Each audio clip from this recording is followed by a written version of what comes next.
Oh boy, everybody, wait till you see this surf report.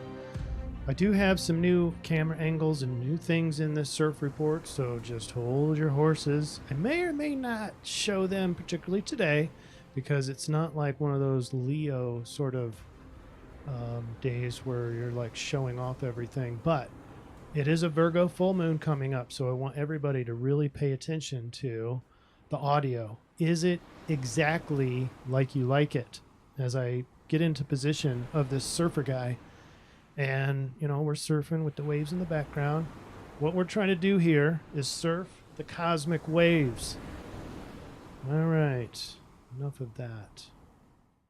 All right, here is the summary. For anybody new, we're looking for two things: the biggest influence, and then we're going to triangulate for the solution. Now, I'll have to admit, this week, even your most expert and most experienced surfers, I'm giving you a heads up because it's all like conflated. It can be confusing. I'm gonna give you just one basic thing that's going to be the influence and the solution. Bring it all together. But initially, as we go through this, I promise you, it'll probably look a little bit wacky, a little bit confusing, especially now looking at the darkening of the light, the I-Ching. We'll get into all this. Don't worry about if this is going over your head. But that runs counter to what you're going to see in the sky. I'll even show you where that full moon's going to be showing up at the time of the full moon. And it's like full bright. It's at night. Hopefully where you live, the clouds will be gone and you'll be able to see the majesty of this Virgo full moon. All right, so we have that. The astrology is going to feel like there's missing something. And it's all those squares that we've been talking about. Finally, this week, you're going to start to see a major decrease, almost to nothing, in terms of squares and conflicts. I see my camera's just a little bit high, but whatever. I'm not going to fix that. And then we have the Dream Bot. And this one's interesting. We'll talk about that first, but you can see how we have a little bit of non-overlap. I mean, a little bit of the Dream Bot is overlapping. And the way that we triangulate, we look for this area where it's all overlapped. And that is called the major influence. And I'm going to call this the unknown. As we go, what does it feel like to not have any squares? To be giving up something in Virgo, i.e. the full moon. Full moon sucks like a vacuum. Sun gives, moon takes. It's just a great time for sacrifice and, sacrificing maybe some stuff that you don't like in your life. Clean it up. We talked about detoxing last time, or was it 2 times ago? I can't remember. But anyway, there's a lot of unknowns here. There's a grand Earth trine, by the way, in astrology. But the Dream Bot is showing unknowns here. We have the darkening of the light, and we'll explain what all that means. But the part that's leaking out, interestingly, is called the creative. I want you to take a snapshot in your mind of the creative, and we're going to get back to that. So this Dream Bot doesn't just hang out on its own. It's overlapped into the solution. So it's all going to come down to probably something to do with creativity. All right, you ready? Ready to get started? We'll take a brief, short break and get back into the Dream Bot first.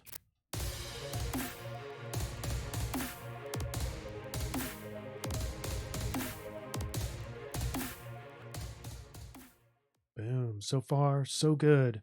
Remember, new audio board, taking a look at the audio. Is it loud enough? Is it sort of scratchy? I have a little chorus in there. Has a little effects on it. So I got a little tiny effect in there. Hopefully that doesn't, hopefully it adds. All right. So here's the Dream Bot. If you don't know what a Dream Bot is, it's the words in the collective's dreams. And it's meaningful, and it sort of does predict the future. Hold on, let me get the pointer focus out. There we go. So looking at all of these arrows, we do it in colors. I guess I don't need to do it necessarily now, but the two colors, the main colors, are the red and the blue. And I'm going to contend that they're pretty much in the same, although the red has to do more with sort of negative stuff, negative content, unknown, against, blurred, miss, poop, all that kind of negative unknown. But the blue stuff it's not necessarily positive, but it's like where real creation exists. Like some people hypothesize that everything is created out of the astral realm first, maybe practiced, rehearsed, and then brought down into the physical reality. Who knows? But that's number one. It's not a real high search score, but it's number one, astral. That's interesting. It's always interesting to see what the number one word is in the collective dreams, isn't it? I think it is. Astral. And then we have created, wait and waiting. We're all waiting. Is there anybody that doesn't feel like we're just sitting here on our hands, just waiting for life to change? And that's what's another interesting of this overlap, is because in this waiting, we're sort of losing that wanting, and it's going to morph into the creating of the new. I know that sounds interesting. I'm going to speak more to this when we get to the solution. All right. So don't get too bent out of shape there. And then I have a linguistic set: created, wait, waiting, battery, minute, personal, discovered. So I'm thinking, in the ancient worlds, was it Paul von Ward, something like that. He looked at ancient technology and the stuff that we've kind of concealed over the years, not kind of, but concealed, kept from humanity. And one of those I remember was a battery. So maybe that technology comes out sometime soon, but stuff we've been waiting for and discovered, or maybe rediscovered in this case. All right, that's enough for the Dreambot. Let's go to the astrology. And I have to line everything up because somehow that got moved. So we are crossing out of February. We're going to go into March. Welcome into March. We'll make that official later when we actually drill down the astrology days. We have a couple conjunctions. It's Mercury. This is a big highlight here, a big foot stomper. Mercury, particularly when it comes to, Mercury is sort of going away from Saturn, but it's joining with Jupiter, and they're in the same parallel. They're parallel with each other, and we'll talk about what that means. I'm excited about this alignment right here. I'm super excited. It's in Aquarius, and that's what makes me even more excited. We have another conjunction developing. It won't be fully developed until the next CIRF report, which is the Sun conjunct Venus. And we'll talk about a sextile, which is an opportunity. This one's going to be interesting, folks. Mars trine Pluto has been something I introduced, I think, last CIRF report, to watch out for. It's a nice, powerful alignment. It's still there. It's still in play here. However, there's something really interesting happening that's connecting Mars and Pluto. And they're both in Earth signs, but something in alignment that's going to sort of disrupt the apple cart here. And it's still in a trine this week. But there's a little foreshadowing. Something goes awry here. And I think this is what the darkening of the light is in the I-Ching, not the full moon. And that's why we're going to have some confusion. Again, I keep talking around things. So let's just take a deep breath. Let's start with the day by day. Come back to the present moment. And here's Thursday, the 25th. Biggest news, probably, Venus goes into Pisces. Your relationships maybe turn super connected at a much more spiritual level, a much more transcendent level.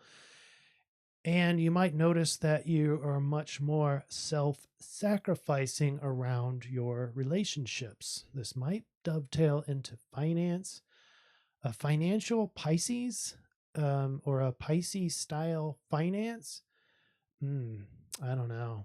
The most spiritual finance thing that I can think of might be Nasara. Am I allowed to say that? Or am I going to get a strike and get blown out of YouTube? Who knows? We have a conjunction developing Venus and the Sun. You also have the Sun with a sextile. This is fairly new. Sextile. It's almost exact. It's going to be exact on the 25th. It's a nice little opportunity. It's an opportunity to really not only affect change. That's what Uranus is. It's outside of Black Moon Lilith, thank goodness. Right? So Uranus is just doing its work in Taurus. So your 3D reality and material world has an opportunity to really affect your ego, your soul's plight, not really path or life purpose per se, but the ego, what he or she's going to shine into this period of time has a Pisces sort of feel, and there's an opportunity there. So it's real nice. Now, notice how there's only 2 squares left, and they're both segmented, and which means they're waning. Now, what won't wane here, I mean, it'll look like it's waning, is Uranus square Saturn. That's the one everybody's talking about, I've noticed. And that's rightfully so, because this will be the only square for a long time. The Saturn, just as it sort of ends this square, before it ends it, it's going to turn station direct, and it's going to make that square go more exact again. I can't remember if it actually goes to the exact point, but it drags it out. And this one is a change to the status quo, but it's a pressure. It is a big freaking pressure to change the status quo. Saturn doesn't like this. Uranus doesn't like it because he would rather be back in his home of Aquarius. Saturn is the ancient ruler of Aquarius, so he's right at home, but he just wants to keep everything the same. See how they changed this over the years? Uranus wants to change everything. And so now there's a pressure in between those to really rub things raw, and there's kind of a crescendo with this one. With the trine energy, the green one here, the triangle, the trine is 120 degrees, and that's easy energy. So if we would have had a Uranus trine Saturn, this sort of struggle would be very, it might still be conflicted, but it's easily flowing back and forth. So things feel right into this new status quo, for example. But in the square case, there's that pressure that builds, and boom, it explodes at some point. And I really think that, someone like Cliff High talks about these emotional disturbances and releases. I think those might be connected with these astrological alignments, perhaps, but I haven't really. Maybe some of you have already done that research, and if so, comment below. That would be great, and I'll be more than happy to look at it. Now, there's something I'm going to give you a foreshadowing with the Mercury and Jupiter. They're only 3 degrees away, something very special, and that is in Aquarius. So I want you to pay attention to that. Then this Mars trine Pluto is the inner and the outer power together, easily assimilating together, working together, very earthy, very practical matters. So your outer yang can get stuff done with the inner power, and it was a very nice, pleasant time to really get stuff done. Well, that's waning now. It's only a degree off right now, but it's segmented, meaning it's only getting lower and lower in effect. Okay, that's all I wanted to bring out here. On Friday now, our attention slews over to the moon as it progresses into Virgo. Virgo is where our full moon is going to be. It's going to be on the 27th, but I want you to see some things here on February 26th, because it leads up to, and you'll be able to actually go see the moon if you're in the northern hemisphere. Particularly, I know in North America. I don't know about the rest of the world. I'm sorry. But let's see here. What I wanted to show you. First one is here. So this one now is at 6 p.m. And as everything over here is setting, this is the west side. I know it sort of feels reversed on astrology, but this is the west horizon. This is the east horizon. So it's rising right at about 6 p.m. Central Time, right about when the sun's going down, is the moon is going to rise above the horizon. And you'll be able to see that in Leo because, the sidereal is where you look out into the stars. And if you were to go look for the new moon and you'd be looking for Virgo, it's not in Virgo. It's actually in Leo because we're operating on two different systems, the tropical and the sidereal. If you have any questions, go review the beginner's guide. So the link is below. We use both here in our surf reports. Right now, we're talking tropical. In the tropical, full moon will be in Virgo. And then you'll be able to see this right as sunset starts. You're going to see the moon rise above the horizon. It's going to be magical. And then right at 12 a.m., this is Central Time, so right at midnight, you're going to see the moon just about directly above it. I mean, this is a perfect opportunity, weather permitting, to be able to see this beautiful Virgo full moon. But now, since I keep talking about it, here's the actual full moon, and it's goes exact at 12:17 a.m. Central Time. And I think that'll be most of the central time frame. And you can probably simply just add or subtract an hour, whatever your time zone is. That should be pretty accurate if you're in the US or Canada. Just include your time frame, your time zone on that. If you're elsewhere or on the extreme sides of the zones, that time's going to vary. And okay, so a lot to speak of in the full moon. Right. So we've got the sun is together with Venus. So we'd already talked about what Venus is. They're only 6 degrees away. So Venus becomes a factor in this energy that's shining onto the Virgo full moon. It's a self-sacrificing but very connected, transpersonal, mystical, harmonizing energy that shines upon the more discretionary, discrete, exact, precise OCD Virgo full moon. And that's why when the moon is at its fullest, there is a sort of a crazy energy that's applied to that, plus or minus 24 hours. And it does, for people who aren't aware of it, or even aware of it, they can feel a little bit more crazy or unpredictable, that sort of thing.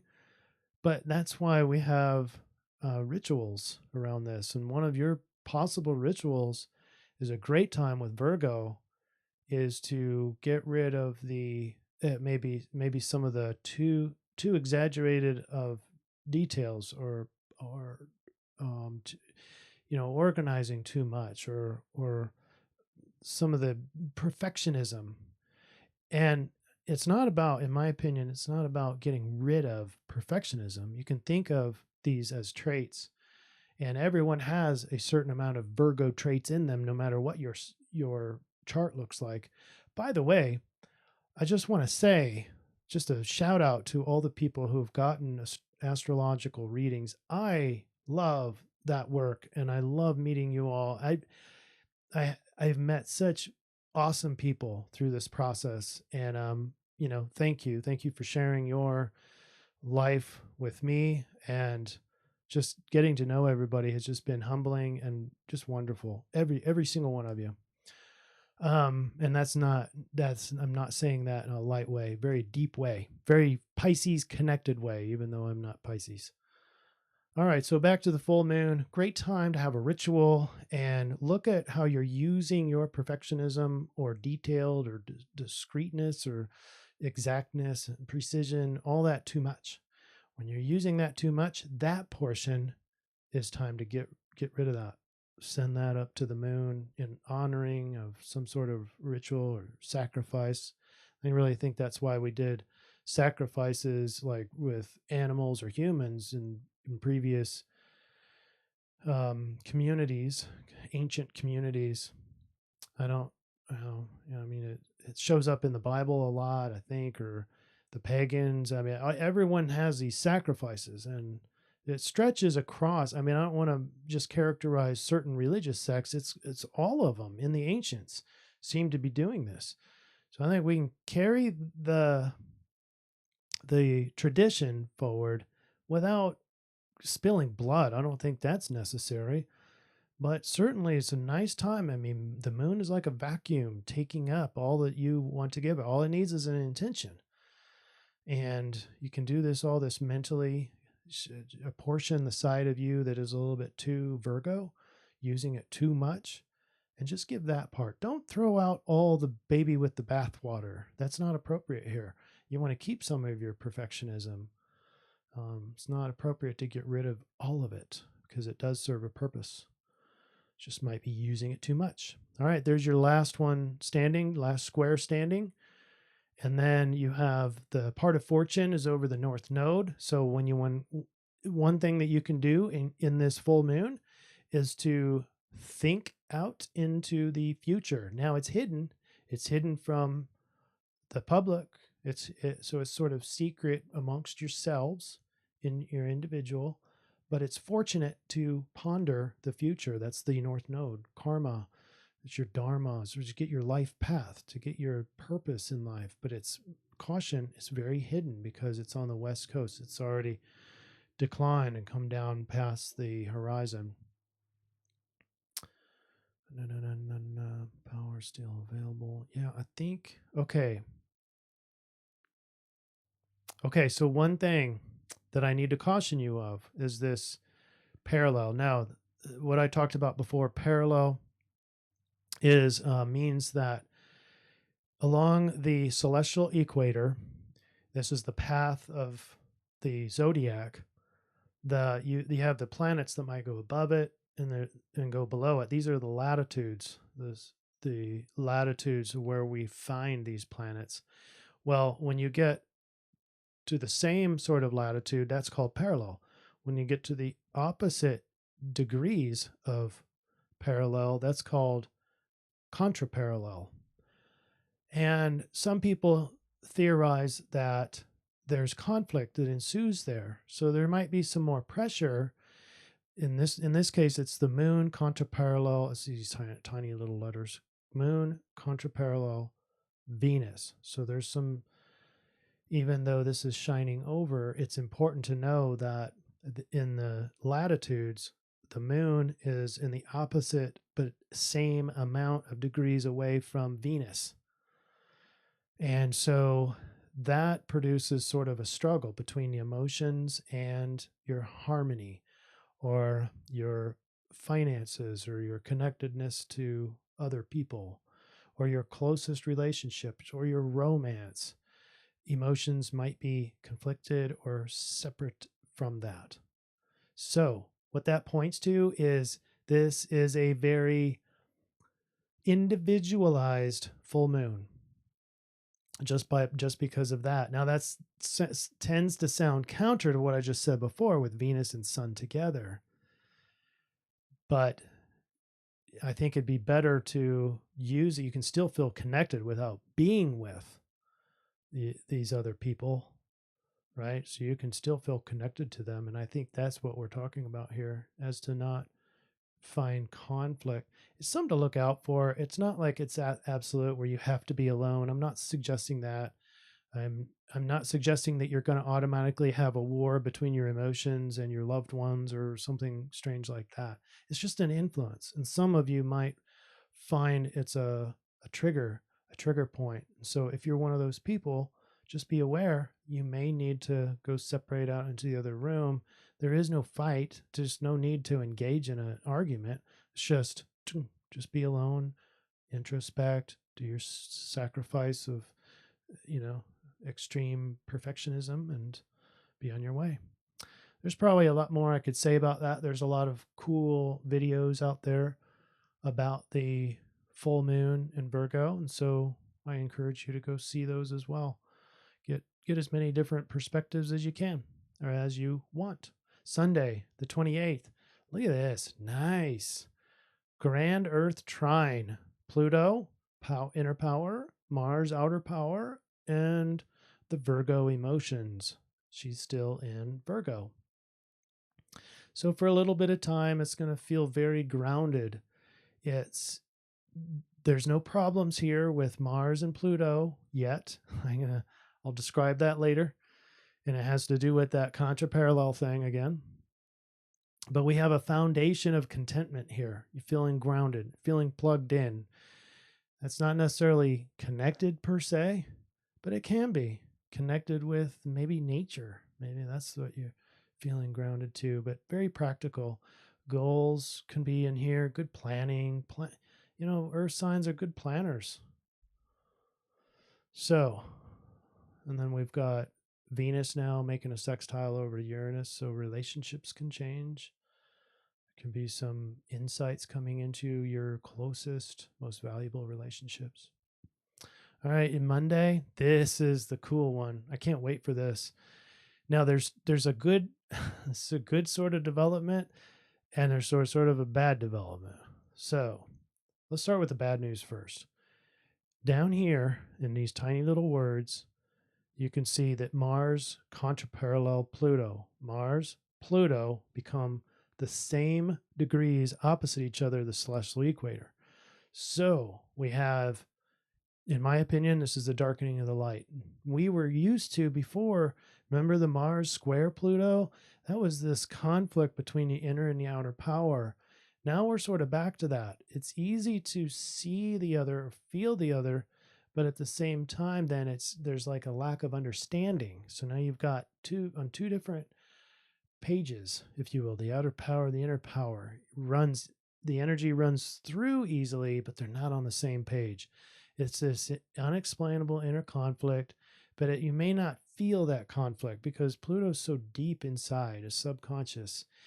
So you might show up more as what we talked about before with this square was procrastination. Maybe you got the efforts.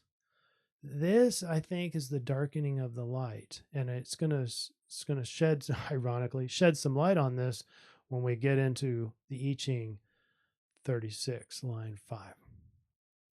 The good news about March 1st, welcome into March. Now you can see how you got this conjunction here. It's in Aquarius. I mentioned it before. You've got Mercury and Jupiter. There are 2 degrees here. So this is really developing several days before this. But why I bring this up now is because everything else is cleared. This alignment has been sort of shadowed by all this other big energy. That's why I didn't talk about it. But as this thing gets closer, they are not only coming together in longitude, they're already together in latitude, right? So it's like an exact placement together, and it's powerful because Mercury represents the lower mind, the just basic understanding, elementary school, that sort of thing, logic, reason. Jupiter is much more transcendent awareness, wisdom, philosophy, higher education. These 2 come together in a beautiful knowledge-based sign of Aquarius. And so it is what I'm calling supermind. And everyone's going to feel this, but especially the mid Aquarians. If you've got an ascendant or a sun, or even your Mercury or Jupiter return in Aquarius, you're going to really tap into this one big time. This is a complete mind because you've got the lower and the higher portions of mind, but you also have the thinking and the ingenious Aquarian air sign to boot. Okay. Now here is some added energy. So you've got another air sign, Libra. Just for March 1st, the moon is going to be here making a trine to that. And that's just going to add to this supermind, because when you've got the emotions right in congruence with your thoughts, that's creating. Remember that, creation. So on March 1st, take a snapshot of this. even though your power might be conflicted. Now it's the time to do thinking, and not just planning your reality here, there, yesterday, today, the next year. I mean, we're talking big introspection. And I want to say, I don't know why I'm wanting to use the word planning, but that might be indicated here. But I think it's more about just letting go, not planning, really tuning into your thoughts, maybe even getting into a deep state of meditation and just see what shows up. I'm guessing, and especially when you've got your emotions congruent with your thinking, I think you're going to see some very inspirational things here. And by the way, we talked about the dream bot and how inventions were there, the unknown or discovery, battery, waiting, technology might be a part of this. Inventions coming in. Maybe a brand new genre of music comes in. I mean, this is the kind of energy that's here, but you can't, I mean, you can try to seek it, but that's not the air sign. The air sign is observing. And so when you become the best observer you can in the mental realms, higher and lower, both of them, in a deep state of, you don't even have to be in a deep state of meditation or hypnosis, but just letting the mind do what it does with good intentions, good harmonizing emotions. And wow, I mean, you've got the inventor Aquarian. Well, the ruler of Aquarius, Uranus, is the inventor, the mad scientist. So don't be surprised if you get those insights. And even if you're not the expert on that technology or whatever you're shown, make sure you write that down, because someone else that you know might be needing this information. All right. Okay, so Tuesday the 2nd, still have SUPERMIND there. That'll just be getting closer and closer. And you see another square here. It's just temporary. It's just the moon. Not much else to say. I mean, Venus getting closer to the sun. The sun getting closer to Neptune. I'm wondering if they show up sort of at the same time. Sun and Venus showing up together on Neptune. That'll be interesting. All that together. But that's not this week. That'll be on down the road. And then Wednesday. It's just emotions are really all over the place. Not only these two squares with the SUPERMIND. If my plan is, if I have SUPERMIND that's going in one direction and emotions in the other, I'm going to practice. I'm going to honor the emotion by letting me feel that emotion, knowing that emotions come in waves, and just let that go in and go out. No coincidence that we use the ocean waves as the sound background for our introduction. But the moon, the wave, will come in and it'll leave. So do that, and then clears the mind or clears the body, so you can just spend time in the mental realms, waiting, not pulling, waiting for the insights, but not expecting. It's a delicate place to be. As soon as you start expecting, you're now in convergent thinking, which is restrictive. It's just keeps us in the same box as what we've always known. It's not divergent. The massive earth-changing creativity comes from divergent thinking.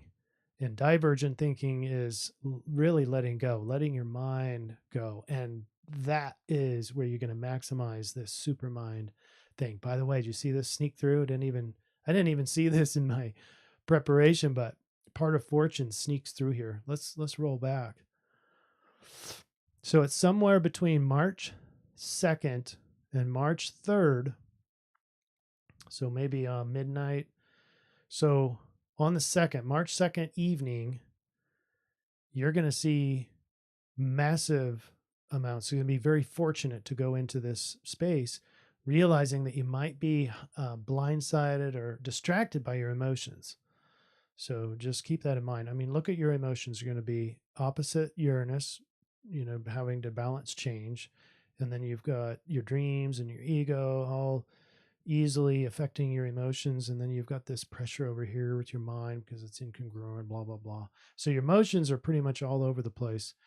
The neat thing is, if there is one, there's another darkening of the light. Is Moon in Scorpio, because Scorpio is at the bottom of the ocean, not meaning it's a bad place, but it's dark. It's dark there. And not dark as in evil and that sort of thing, maybe taboo topics, but very passionate, but very internal, very subconscious, deep in there, deep in the ocean. So the good news is that your emotions might be so deep in there, you don't even really feel them, or you're not even really aware of them. Some of you will be in that case, but others of you will find very passion about something, and maybe vindictive, and that might highlight something in your awareness field of the past, or memories, or values, passions. All right, folks, there we go with the astrology. Let's get into the darkening of the light as we threw the coins. I don't know why I chose purple. It was speaking to me. I did this all in purple. Don't know why. If you guys know why, or if it means something to you, let me know. This 36 is a lot of yin on the top and then fire on the bottom. So earth over fire, 36, darkening of the light. It's not what you think. It's a little bit different than what you probably suspect. When the light goes down, it may be wise to become invisible. Imagine fresh darkness, the period just after sunset or after fire has gone out. Outer world are at the most dangerous. So it's not like now you want to go, oh, look at me. Remember I said it's not really the Leo time? Well, hold that thought, because Leo is going to come into this. And it was really going to be confusing. But we'll make it simple. And I'll show you that the creative is the way out of this. All points into the very center of creativity, the creative. So don't worry about too much about this darkening of the light, other than it's not a time to do the I need recognition, look at me, getting attention is not the time for that. When the darkness of stupidity reigns in human affairs, that's probably at our highest peak right now. The darkness of stupidity is reigning in human affairs, so it is best to keep your brilliance hidden under a bushel basket. Let your thoughts and efforts be quiet, self-contained, and protected as much as possible. Maybe some of you even want to go so far as to get off social media for a while, just for this week, is the darkening of the light, not to highlight yourself. You have that option, obviously. Don't let yourself be swept along the current of conventional wisdom when too many dangerous uncertainties exist. Remember the dreambot? Uncertainty?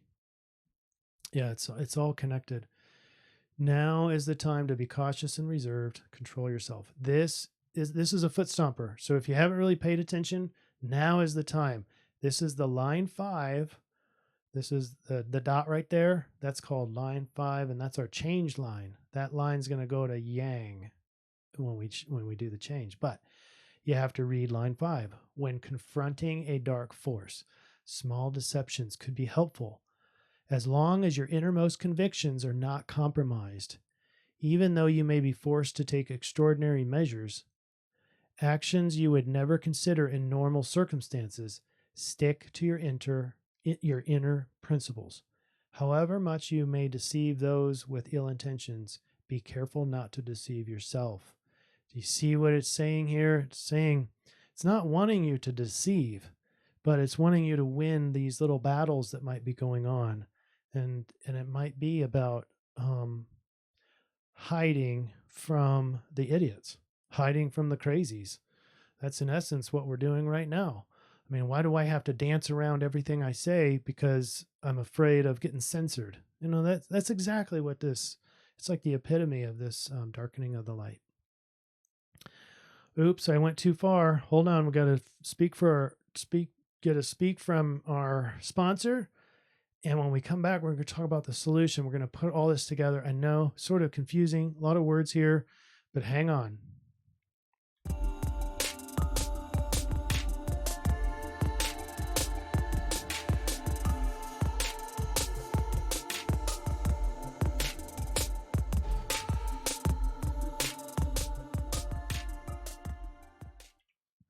right. And if you haven't already, subscribe so that you get each one of those weekly reports. And occasionally I do go live. So the solution is 63. Remember the line 5? We changed that into yang after completion. This is an interesting one. It's real quiet. It's like the pause between inhale and exhale. It's like the pause between closing your eyes and open, like blinking. It's that pause in there. And completion is merely a pause in the cycle of creation and decay. Did you catch that? Creation and decay. A momentary still point for the swinging pendulum of life. Though completion implies a period of restful pause, one that has been well earned. If you did your work last week with the yang and the power and the Mars trine Pluto, boom. This is the time, the darkening of the light. It's after completion. It's the pause. It's the pause in between. It's the still point. This is a time for fine-tuning, a time for refinements and embellishments of what has been accomplished. But what they don't want you to do is to spend too much time in the sense of fulfillment. You want definitely honor that sense of fulfillment, but don't linger too long on endings, because this is just a pause and it's about ready to start up again. So here is our sidereal solution. And guess what? I didn't pick the darkening of the light, which I think is the Mars trine Pluto, and because they become contra-parallel. I chose the full moon because I think the full moon is going to be the biggest energy this week. And so the full moon already in Virgo, so we extrapolate out. Oh boy. I gave you the wrong. Okay. I pulled the wrong chart, but I didn't make any errors in terms of the rest of the surf run, but I'm going to show you here. I forgot to spin this, so it got spun before I snapshotted it. But you take the full moon, it's right there. It's in hexagram 40, and it's in Leo. Dang it. I can't believe that. I don't know how that happened, but whatever. I knew something looked off. But it's hexagram 40, and that's what I have here. Hexagram 40 is the Gate of Aloneness. Whew, I know this is a lot, folks. Thanks for hanging in there. It is a gate of aloneness. Deliverance is the gate of willpower, and it is to be carefully noticed. This is not an awareness center, and not everyone has access to this power. It is always alone, even in a crowded home. Yet it is essential to the survival of the community. So in other words, what it's saying is the gate of aloneness, there's a paradox here, and it's in Virgo. It's recognizing your individuality is absolutely vital for the survival of the greater community. And it is another paradox. This week is full of paradoxes. So with that, let's go into the final slide. There's the unknown. We're going into the unknown, but it's that period in between. And, like if you're using this metaphor of breathing, you breathe in and pause. And, we take it for granted that you know what's coming out in the next exhale, but you really don't, because it may not be the same. There might be a few more toxins of some sort coming out next time. You just don't know. You don't know the future. You can try to predict it, but you ultimately don't know until the future is there, which will never be there. Only the present will be here. All right, now we triangulate for the solution. We talked about the hexagram 63.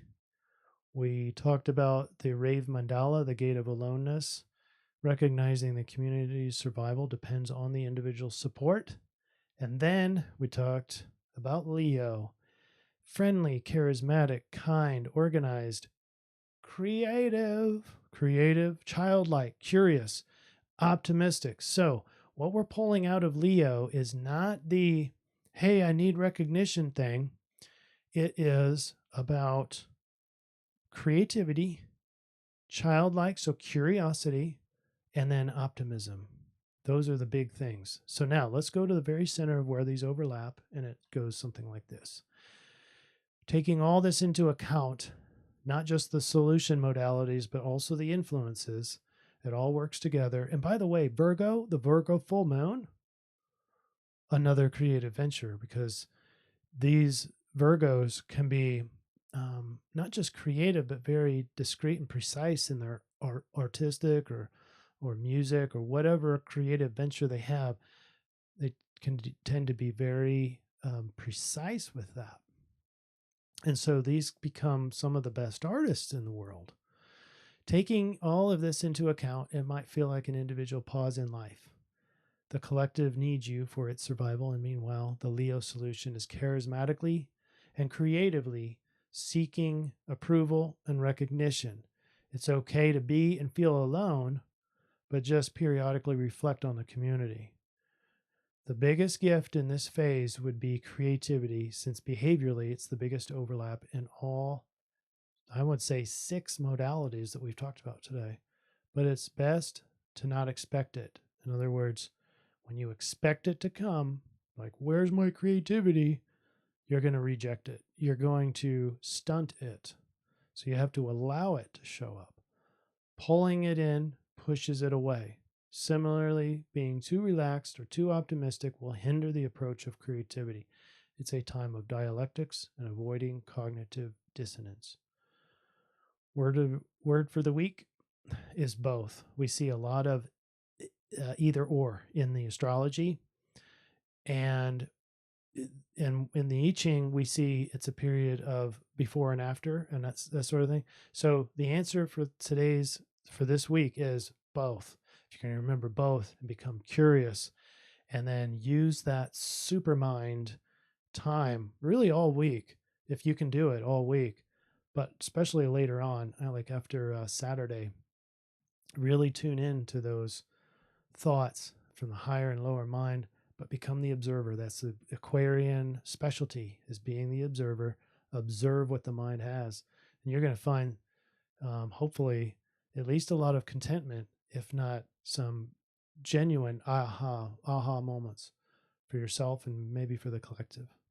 I think there is an indication that this week your individual work, your individual orientation to all the energies that we talked about has an effect on the community's survival. So, but priority is yourself. That's the Virgo way too.